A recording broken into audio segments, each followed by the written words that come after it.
పుష్పగిరి 48వ పీఠాధిపతి శ్రీ నృసింహభారతి భౌతిక గాయానికి వైఎస్ జగన్ నివాళులర్పించారు. చతుర్మాస దీక్ష చేస్తుండగా శ్రీ నృసింహభారతి కన్నుమూశారు. రేపు కడప జిల్లాలో శ్రీ నృసింహభారతి అంత్యక్రియలు జరగనున్నాయి. దీనిపై పూర్తి వివరాలు మా కరెస్పాండెంట్ విక్రమ్ నుండి తెలుసుకుందాం. విక్రమ్, చెప్పండి, నృసింహభారతి దీక్ష చేస్తుండగా చనిపోయినట్టు తెలుస్తుంది. దీనికి సంబంధించి వివరాలంటే విక్రమ్. నరేష్, పుష్పగిరి జగద్గురు మహాసంస్థానం పీఠాధీశ్వరులైన జగద్గురు శంకరాచార్య శ్రీ విద్యా నృసింహ భారతి నిన్న మధ్యాహ్నం అనంత చతుర్దశి రోజున శివైక్యం పొందడం జరిగింది. అయితే 48వ జగద్గురు విద్యా నృసింహ భారతి స్వామి నిన్న మధ్యాహ్నం 3:45 హైదర్గూడ అపోలోలో కన్నుమూయిస్తారు.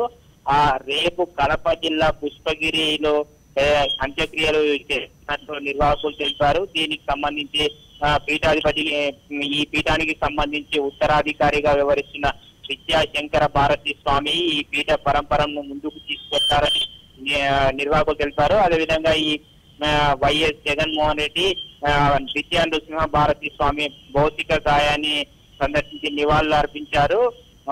ఈ రేపు మధ్యాహ్నం జరిగే కడప జిల్లా పుష్పగిరిలో జరిగే అంత్యక్రియలో పాల్గొంటారని తెలుస్తుంది. నరేష్. ఓకే విక్రమ్.